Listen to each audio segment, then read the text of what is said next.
D'abord, je trouve extraordinaire qu'il y ait tant de monde. Vous voyez, j'étais parti 1 heure à l'avance et je suis arrivé un quart d'heure en retard parce qu'il y a tellement d'embouteillages pour venir. Et ça, c'est formidable. J'étais partagé entre deux sentiments. C'est dommage, je vais être en retard. Et en même temps, je me disais, c'est magnifique. Il y a tant de gens qui veulent découvrir les livres.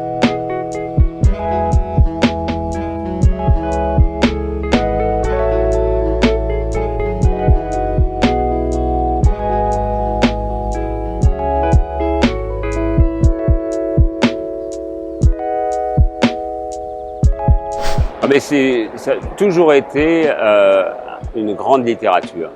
J'ai eu la chance d'interviewer justement Kateb Yassine. J'ai interrogé Mohamed Dib, Rached Bouchedra, énormément de Rachid Mimouni aussi. J'ai fait une émission littéraire il y a une vingtaine d'années, Ex Libris, Vol de nuit. Je l'ai faite ici, à Alger, avec des tas d'auteurs de très grande qualité. Se rajoute à ça beaucoup de femmes maintenant, ce qui n'était pas le cas il y a une trentaine d'années. Et aujourd'hui, on a une littérature algérienne très vivace.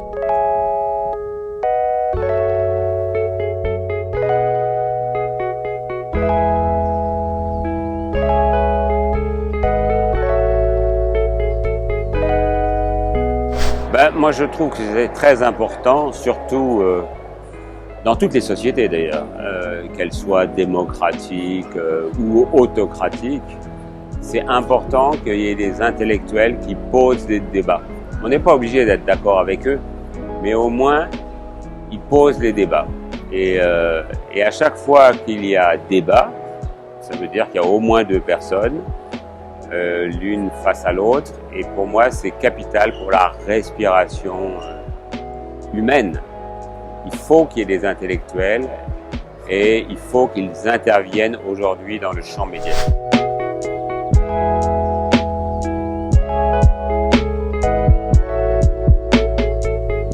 Tout à l'heure, par exemple, je vais donner une conférence à 18h à l'ESA.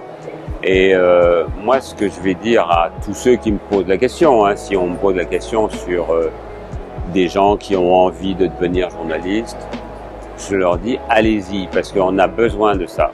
C'est capital pour la respiration d'un pays. Et soyez singuliers. N'essayez pas de ressembler aux autres.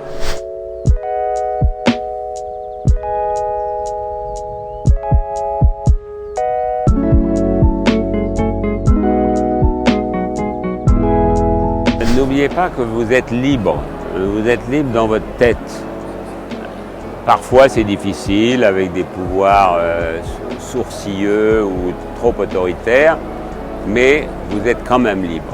Donc, n'hésitez pas à dire ce que vous pensez et ne vous résolvez pas à abdiquer.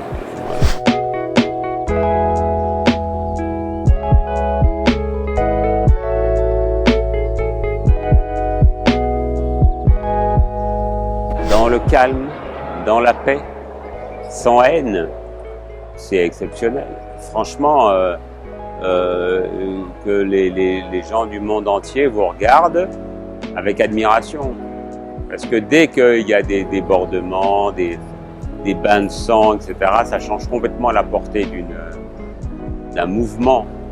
Et là, la manière, la dignité avec laquelle tout ça se fait est admirable. Et puis, n'oublions pas que l'Algérie est un des peuples les plus jeunes du monde. Donc, cette jeunesse, c'est l'avenir de l'Algérie. C'est elle qui doit prendre son destin en main. Vous savez, quand l'Algérie est devenue indépendante, c'était il n'y a pas si longtemps que ça, quand même, il n'y avait que 10 millions d'habitants. Aujourd'hui, il y en a 4 fois plus. Mais oui, c'est énorme. Donc jamais, il y a très peu de pays qui connaissent des croissances démographiques aussi larges. Donc les vrais maîtres de l'Algérie, quand on regarde bien aujourd'hui, ce sont les jeunes. Donc les jeunes, Ils doivent arrêter de se tourner vers le passé, etc. Ça sert à strictement rien.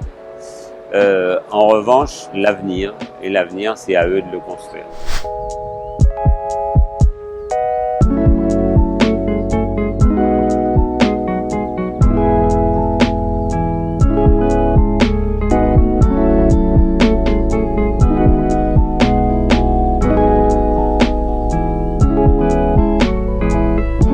Alors les amours, je les garde pour moi, mais oui, bien sûr, j'ai beaucoup d'amis, bon, des écrivains, bien sûr, des journalistes aussi. Et puis, il se trouve que dans mon dernier livre, le dernier roman qui s'appelle La vengeance du loup, j'évoque une période de l'Algérie, vous voyez, 1940, 1943. C'est une période que m'avait raconté mon père, parce que mon père a vécu 3 ans à Alger à cette époque. Il était à la fac de droit. Il a eu son permis de conduire à Alger. Il est revenu avec moi en l'an 2000 et pour lui, il m'a toujours dit que c'était les 3 plus belles années de sa vie.